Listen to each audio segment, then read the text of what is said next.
Aloha and welcome to E Hana Kako, a weekly program on ThinkTech Hawaii's broadcast network. I'm Keli'i Akina, president of the Grassroots Institute, and I want to welcome you today. You can see behind me Santiago, Chile, because today I'm interviewing somebody who resides there now, but her heart is here in Hawaii. She's a graduate of Punahou School and represents some of Hawaii's finest young people who go and travel throughout the world as international young people. And we're going to just take a moment today to talk a little bit about leadership in the future, how emerging young leaders are developing, and I'm very proud today to welcome to the program Kenli Schoolland. Kenli, aloha. Aloha, thank you for having me. Welcome, always glad to talk with you, Kenli. And Kenli, you know, you are going around the world telling people what it is to be an international, and you are in many ways. Grew up in Hawaii, but you went off for college to Great Britain. Yeah, I was quite lucky growing up in Hawaii that since both of my parents are teachers, they took me abroad in the summers, and so it just sparked this travel bug in me. And so I got very excited. As soon as I graduated from high school here, I moved to England for university. I just knew I needed to get out into the world. You went to Buckingham and then you got your master's at the London School of Economics. That's quite impressive. Right. Thank you. And you've been working with causes to help advance freedom and economic development across the world? Yes, after finishing my studies, I worked, well, I had an internship with the Grassroots Institute of Hawaii. Yes. And the Institute of Economic Affairs in London, a free market think tank.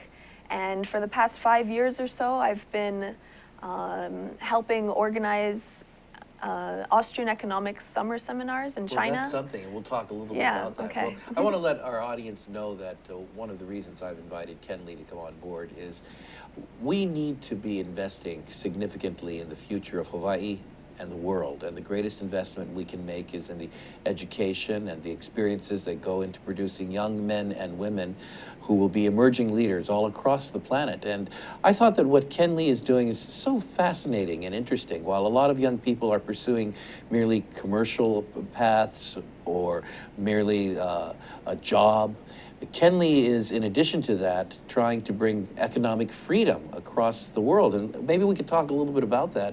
What exactly is this idea of economic freedom? Economic freedom is the idea that people can develop and grow the more that they can choose for themselves how to operate. And economically, we see throughout history and across the world that the countries that have the most freedom in terms of who you can do business with, who you can hire, how much you can produce, and how much you charge for the products that you produce. All of these things enable people to innovate more and trade more and grow. Well, there's a country in which a huge amount of change is taking place, and you're one of the actors or players amongst maybe many, many millions who are trying to help China to experience greater economic freedom. Tell me a little bit about that recent conference you helped to sponsor, the Austrian Economic Summit in Shanghai. Yes, so I'm half Chinese, and my mother, of course, has very strong ties with China. She grew up during the Cultural Revolution and experienced great suffering and starvation, and she really saw for herself firsthand what central planning is like. And so it's been her passion to bring these ideas of the free market and to China. A lot of us see China as growing, and it's free and it's capitalistic, even though it's under this communist regime. And the unique issue there right now is that people are doing it. They're trading and they're acting. They've embraced the free market, but without really realizing what it is. Now, I'm sorry to cut you off. Keep going. Oh, well, they've never studied it. In school, they've been taught communist, Marxist theory. They don't quite understand what's going on, but it's kind of part of human nature to trade with one another and to engage. So they've embraced it, but they don't quite know the theory behind it. And so what we've been doing for the past 5 years, we've had seminars in partnership with the Northeastern University in northern China. And in 2012 and 2014, we also held international conference in Shanghai. Yes. Now, I want to go back to something you mentioned earlier. You said that your mother lived under the Cultural Revolution, and she saw the results of central planning. And I know this because I know your mother and father very well. We're dear friends. I think she's been on the show, yes, hasn't she? Keli'i Schoolland. And she went through a period of time in which, in her daily living, in terms of the availability of everyday products, whether we're talking about food or fuel or anything you needed, she and her family suffered greatly because of the planning processes of the government. So this is not merely theory. Yeah, it's worse than that, because the central planners saw that, well, rice produced, it grew well in one area, and rice is the food of the peasantry, and it's the food of everyone needs it. So they just mandated that rice be grown throughout the country. And being central planners, they had no idea what the quality of the soil was in these places, anything. And so they were forcing crops that didn't work out. And so you're trying to take forth the message that free markets that allow entrepreneurs to produce and provide for the people at a level at which people can actually say what they need and make their choices is a far better system than a central government controlling all of that. Exactly. Just take in this situation of farming, in the countryside, who knows better what soil is, what can be produced best given the soil that's there, than the farmers themselves. They can see what resources they have, and they can also test out what demand there is, and they're responsive to that demand. So, so some soil in these areas is better for peanuts, and maybe that's not a staple food, but being aware of what you can make the most of, and what is needed out, or what people are wanting out in the marketplace, leads to more efficiency. And that's the core of free market thought, and the whole point is to be more efficient. Now, we'll come back to that a little bit later on, but we started off by talking about the fact that you're an international. You see yourself as living in many countries, but it's not simply something you're doing for career growth or development.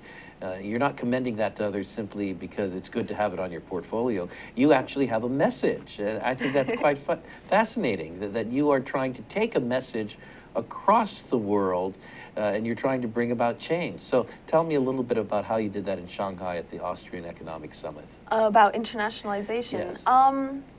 Well, at the summit, we didn't talk too much about internationalization. These or are at my least two about different the worlds. free market message that you brought across. Yeah. There. So how was that done? How was that communicated to a largely Chinese audience? Isn't that right? Yeah. So it's a unique process in China. It's probably one of the hardest things I've ever done, was organizing that conference, because, as you may know, censorship is quite strict in China. Right. They don't like people meeting in groups. They don't like organizations, think tanks, nonprofits. And so we had to really take a lot of care to stay under the radar. And so we organized a conference in a foreign hotel, because that affords a measure of protection. We weren't able to market on broad social media like we could here. For example, people would come to me and say, "Oh, we have this guy who's willing to promote us. He has 10,000 followers, but he's also watched by the government. So is it worth it or not?"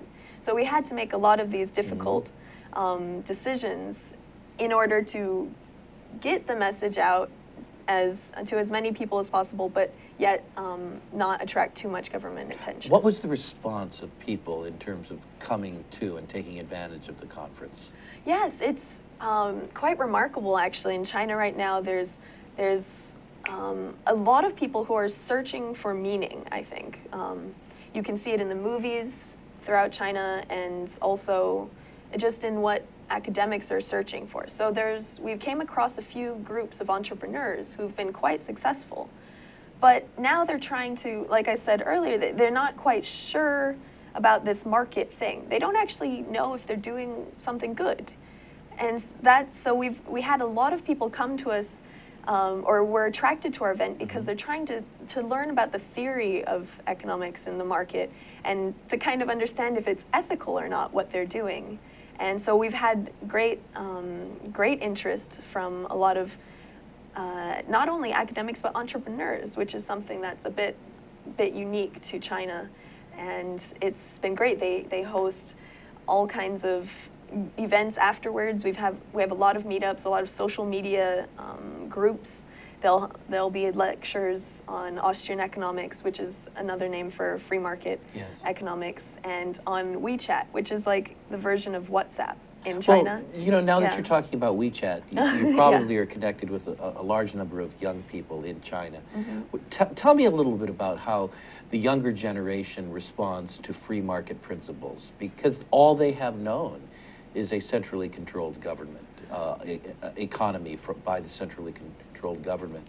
So what do they understand about free market economics? How do they feel about it in their own country? They're similar to the previous generation, because for people my age, they've actually only experienced capitalism, though they've not known it necessarily by that name. So they're receptive to it. They're heavy consumers. They're great fans of the market and shopping and eating out and things like that. So they've embraced it fully. But again, like I said, it's not necessarily intellectually, it's just in lifestyle. So I think while they may not realize it on paper, if you ask them certain questions, they may not believe it, but they would in reality be the biggest proponents of the free market, because they don't want to go back to what their parents and grandparents had to deal with. And that's an interesting point you raised, that they may be enamored by consumerism, but not quite know how the free market produces those goods that they're so enamored with. We'll come back in just a moment from a short break. I'm Keli'i Akina, interviewing a young woman who is really an emerging leader here in Hawaii and across the world, Kenli Schoolland. And when we come back, we'll talk a little bit about how she came to develop the values that she holds. Don't go away. We'll be right back after this. Hi, I'm your host on ThinkTech Asia, Bill Sharp. I look forward to you joining us each Monday between 4 and 5 o'clock when we film right here in our studio in downtown Honolulu. The show, ThinkTech Asia, focuses on contemporary events in Asia. And by Asia, we mean anything from Hawaii, south to Australia and New Zealand, west to Pakistan, and as far north as the Russian Far East. Clearly, this is one of the most economically dynamic centers of the world, and we bring you up to date on what's going on in a whole host of countries in this very vital region. We look forward to seeing you. Aloha. Aloha, welcome back to Ehana Kako. We're here every week on the ThinkTech Hawaii Broadcast Network, and so I want to say mahalo to Jay Fidel and the wonderful crew that makes this program happen. I hope you've been enjoying listening to Kenli Schoolland in the first part of our program today. We decided to take a little bit of a break from talking to movers and shakers here in the political and business world of Hawaii, and to do a little bit of dreaming today, to see what it's like to talk to a future leader, an emerging leader, and to see what we can do listening to this young leader in terms of producing many others and inspiring them to change the world and to change Hawaii. And so I'm going to dive right back into my conversation with Kenli. Kenli, let me ask you this. How did you come to embrace the values you hold so strongly? You're not just traveling the world because it's professionally beneficial to be an international today. You have a message. You're taking, sometimes into difficult places, a message of the free market. Your father promotes the free market, Ken Schoolland. He's well known as a scholar who travels the world with his book, Jonathan Gullible. Your mother promotes the free market. She does the same thing, and they're both associated with our work at the Grassroots Institute. So was it just automatic that you had to grow up and be like mommy and daddy, or was there a process in which you came on your own to embrace what you believe today? Yes, well, as a libertarian, it's part of my nature to want to rebel. So it's always this thing that I hate the fact that that's the generational problem for libertarians. Yeah. You can't breed libertarians without having them rebel against you. Well, actually, I mean, that's the thing that people comment about me, is that I didn't quite rebel against my parents. I grew up with my mother telling me I didn't rebel enough, actually. But for me, I felt that my rebellion was against, I mean, for me, it wasn't, I didn't need to rebel because they took the time to really explain things to me. And I've had, so I grew up with my father's stories of working in the Federal Trade Commission in DC and the terrible inefficiencies of bureaucracy there. And I grew up, like I said, with my mother's stories of central planning in China and how terrible, the millions and millions of deaths and starvation and hardship because of that. So I had really concrete examples of life experience. They weren't just telling me this stuff from theory. These were real cases. And so while I didn't rebel against them necessarily, my views were constantly being challenged from around me at school and things like that. So I never felt like I was just following it blindly. I was always having to think about these things and be challenged. And what really cemented it for me probably was every summer we would travel from about the age of 12, we would travel to emerging countries and teach at camps, teaching English and teaching ideas of liberty in places where they may not know what that's like. And so talking to students and hearing about the crazy policies in their countries and all the restrictions and all of these things that people are dealing with around the world really helped cement in my mind how important it is to have freedom. You know, in our own country, there are young people who appreciate liberty and freedom, or think they do. When people say, I want to be free to be me, do what I want to do, and so forth, is that what you're really talking about? Or do you find that in our own country, many young people don't know what the philosophy of liberty really is? Yeah, I mean, freedom takes many forms. It can be from what job you have. Some people think freedom is not having a boss, being able to be an entrepreneur and work for yourself. You can be free to travel with from different countries. You can have freedom to trade with a certain person or start a business. There's all different levels. And some people, I mean, and some of it can be just intellectual or emotional. You can say, if I'm not being held back by certain societal values or certain things, that I'm free. So there's a whole variety. My focus is in generally in political and economic freedom, because beyond that, anything in your mind is your choice, and that's a special pursuit. But so what exactly is political freedom, and what exactly is economic freedom? Yeah, political freedom is freedom from force and fraud, force primarily from the government. And so this can take many different forms. In some countries, it can be, most recently we're seeing a lot in terms of freedoms of speech, cracking down on dissent, ability to speak about your thoughts about the government. It can be the freedom to organize, freedom to meet up with other people, something we take completely for granted in the US. But in a lot of countries, as soon as you have 3 people in a place, they watch you, or they'll try to stop you from congregating because you could protest.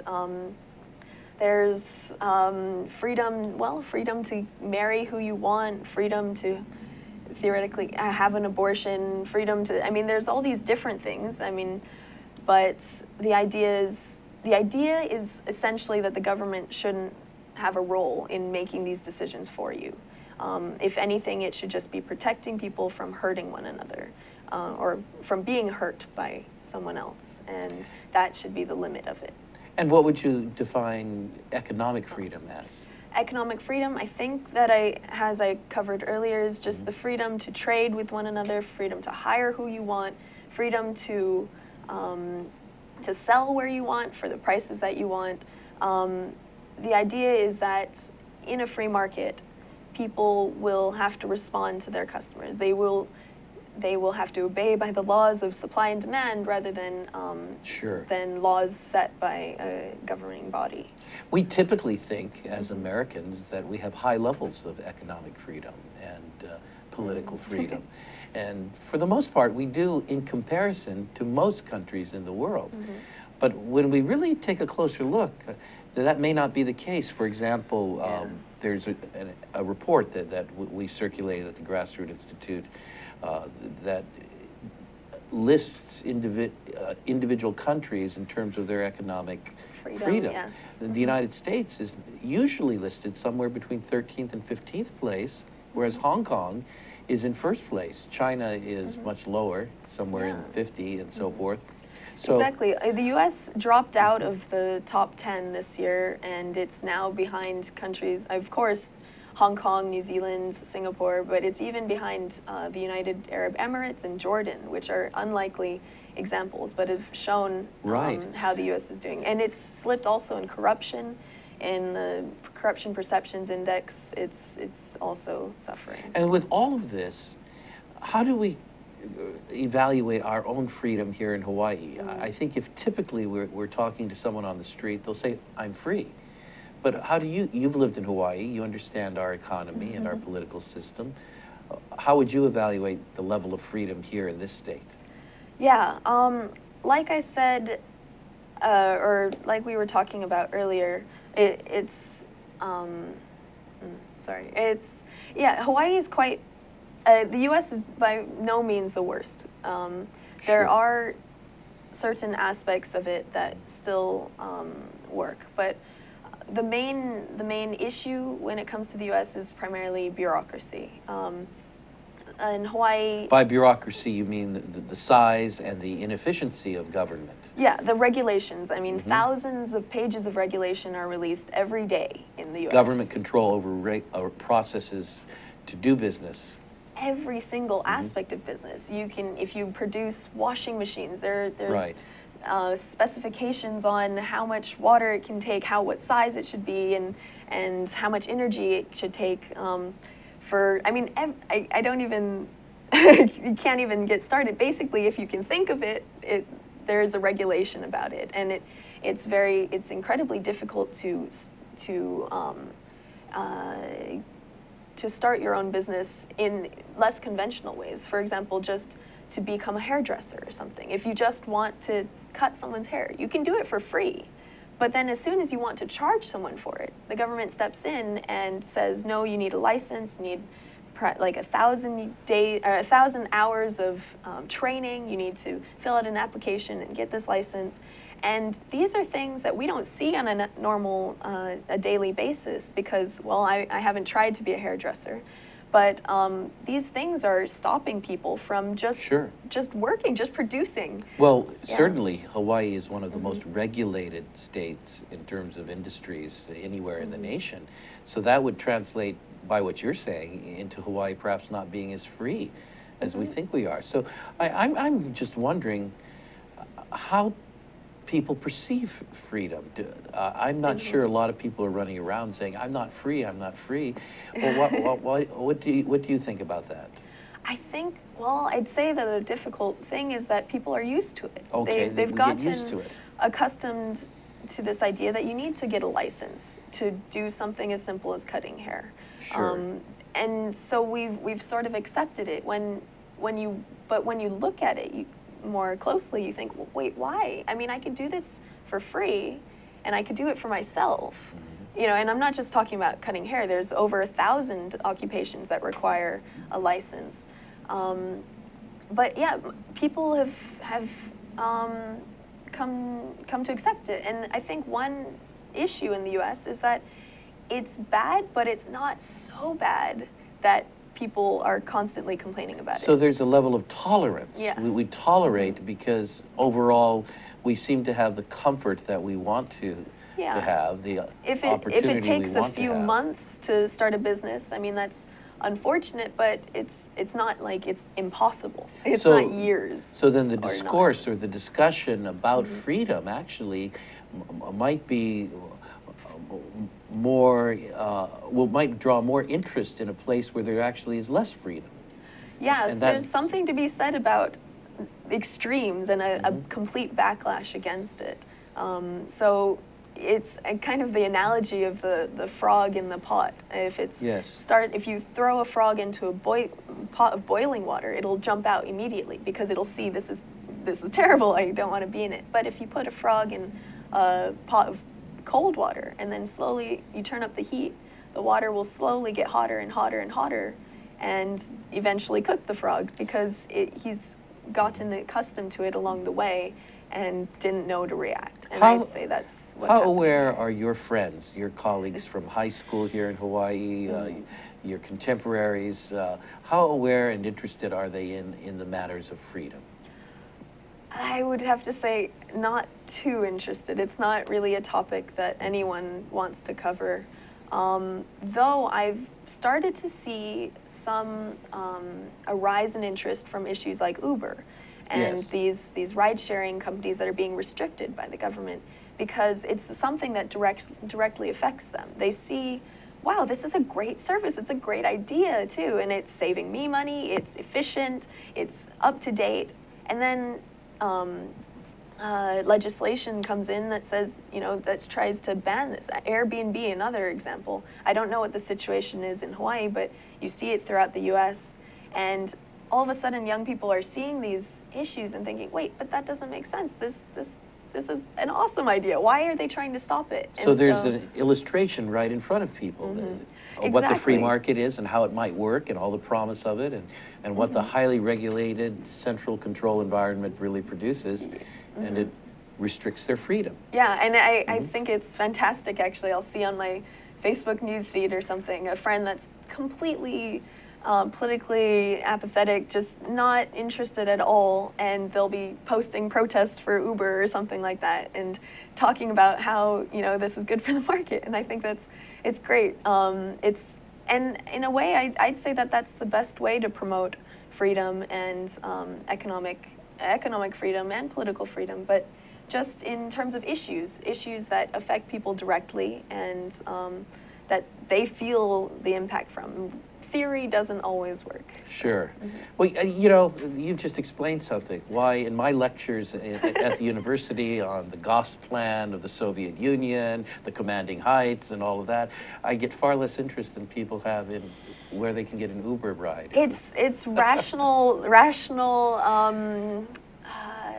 it's acting rationally, not to be too emotionally invested in things that don't matter to you. So as long as you can find some connection to it, you can be interested in it. It's very hard to get too excited or too passionate about the economic situation in India, about property rights there, but because it has nothing to do with you.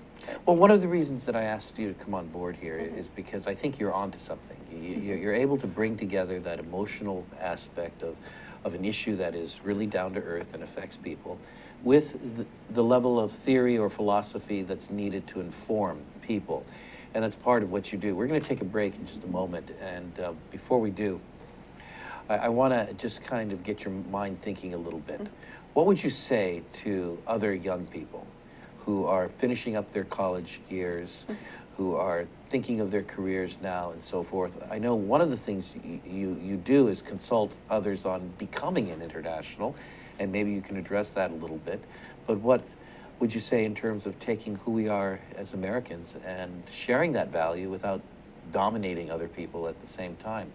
We'll be right back after this, and I'll ask you to give your final thoughts. I'm Keli'i Akina with the Grassroots Institute on our weekly program called Ehana Kako.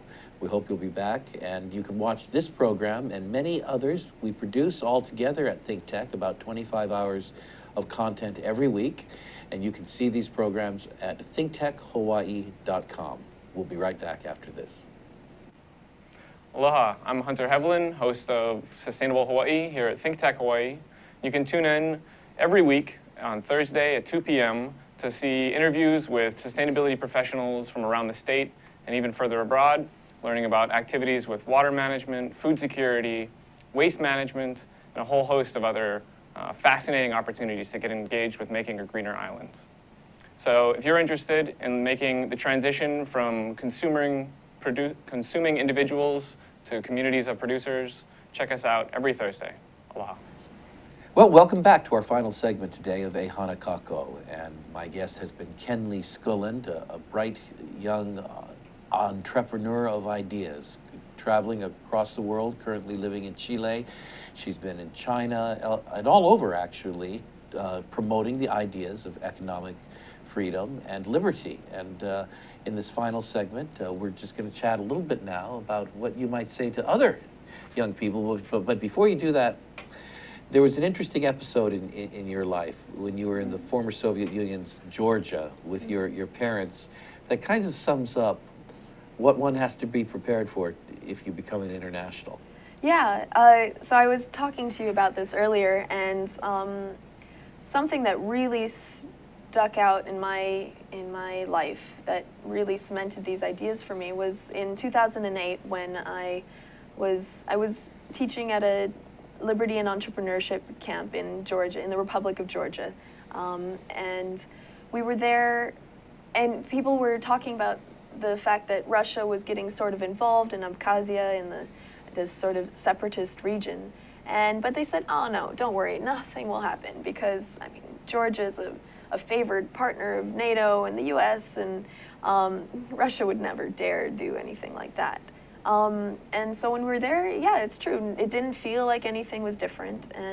But just 1 week after we left, Russia invaded, and everything changed. I suddenly found that some of the students that I was just teaching with, my new friends, had a few of them, their hometowns were bombed. Some of them had jumped in cars and were trying to go and fight alongside the Georgian army. And I saw how incredibly quickly a person's life can be completely transformed. And we're seeing that now with Ukraine. The same exact thing happened with Crimea and Ukraine, and so much is happening now. The economy, of course, is floundering because no one wants to invest there, no one wants to do business there, and there are capital controls, and banking has been shut down. You can't withdraw your money from the bank. I don't know if that's still the case, but at least for a certain time. And so businesses are just have collapsed. And I mean, imagine what would happen if, all of your money is in the bank. You feel like that's a safe place, and I mean, you're told that. That's right. And well, but if you can't access it, what good is it? And that's exactly how people feel. They feel secure about their money in the United States. Yeah. But if we take a closer look as to our real stability, maybe we learn a lesson from the rest of the world. Now, let me ask you this. You recently did a seminar, a presentation on internationalizing yourself. Good advice to people who want to travel the world, but do so in a meaningful way. What are some of those things that you could share today? Yeah, well, you touched on a very important point about how a lot of people think that their banks are safe in the U.S. We had a crisis, and the government came in and bailed banks out. So there's this idea that the government will always be there, and it can just keep things happening afloat no matter what. But the U.S. has $18 trillion in debt now, and unfunded liabilities of far over $200 trillion. And it's just, it can't keep up what it's been doing for so long. It's incredible that it's lasted this long, but that's only been possible because of the dollar is the world's reserve currency, which may not last as long as people think it will. And U.S. banks are severely undercapitalized. They have barely anything supporting them. If even a minor shock can lead to runs on banks and can lead to insolvency. Sure. And yeah. And so how does this weigh into how a young person should be thinking about becoming internationalized? Well, Well, yeah, banking, that's something, again, young people don't think about as much because we don't have as much in terms of savings. But so I talk about internationalization, and the main 3 benefits that I see are protection of one's assets, which is what I was talking about there. Put them in the Cayman Islands, no. Maybe, that's an option. Yeah, there are many different options. Sure. The main thing is also,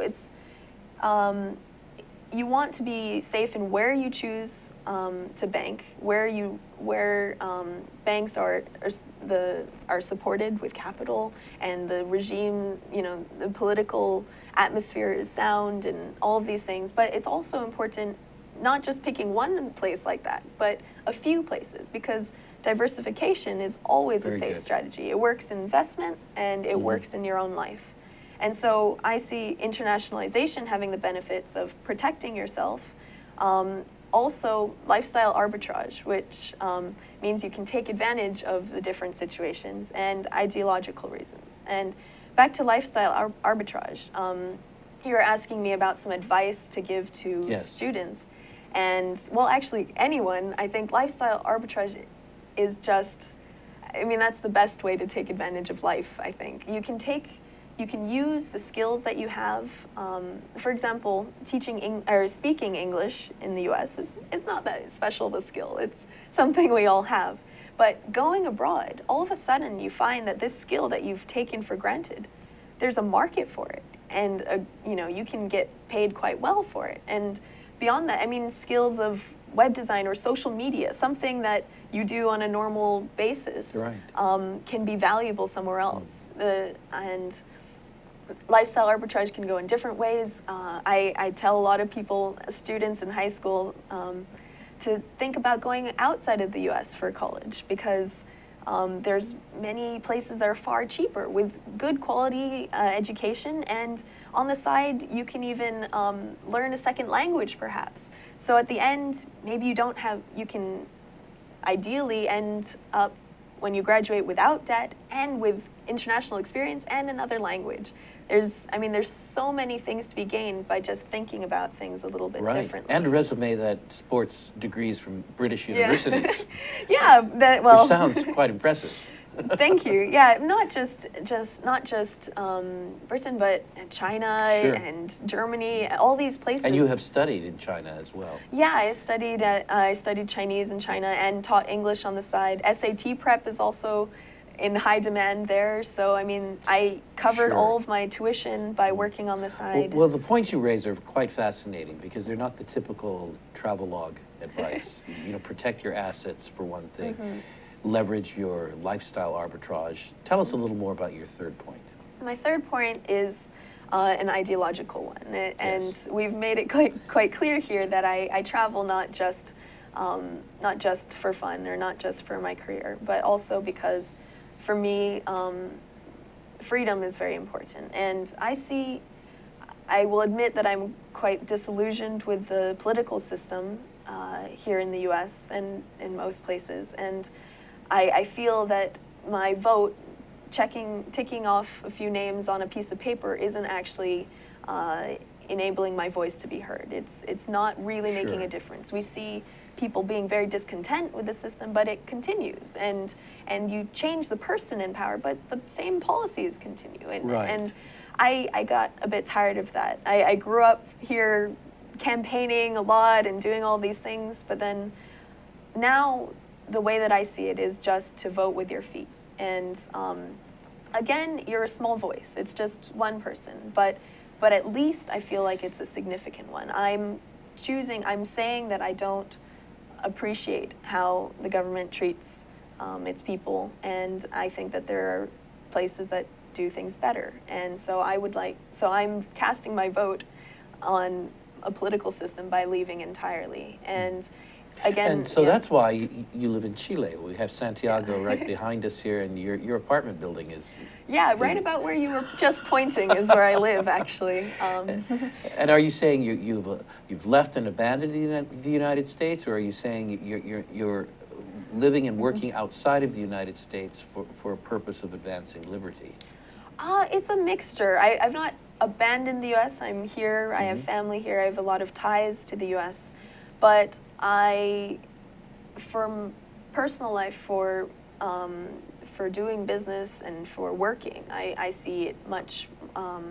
I've chosen to leave the US. Well, one of the things I see is this: regardless of the personal choices you pursue ultimately in your life, the reasons for your choices are making you a stronger American ambassador, really, because our country was founded on the principles that you stand for: individual liberty, free markets, limited accountable government. And by taking a stand, you become a spokesperson for principle. So I want to thank you for that. Yeah, sure. It's great. It's a great opportunity to be able to go to places and to bring the knowledge that I have and the skills and the exposure that I've had to freedom in comparison to a lot of countries. And, you know, and not just from today, because the U.S. has a long, well, not that long relatively, but it has had a significant history with markets that we can take from the U.S.'s past to show examples of how its greatness came from a freer market. And so even if you look at today's situation and some of the issues that there are today, there's still great lessons that we can be learned from. Well, Kenli, thank you so much for being with us today. Thank you for having me. As you promote freedom and economic liberty across the world, I hope you'll bring your message back to Hawaii too, to keep promoting it here and in our country, and of course, continuing to do so across the world. Thanks for being with us today. Thank you. My guest today is Kenli Schoolland, a true communicator of the principles of economic freedom and liberty across the world. And right now she's doing so in South America. I hope you'll follow her. I think you do have your own website with your credentials, KenliSchoolland.com? Yes. Okay, and I would commend that to everybody. Much aloha till next time on Ehana Kako on the ThinkTech Hawaii Broadcast Network. Aloha.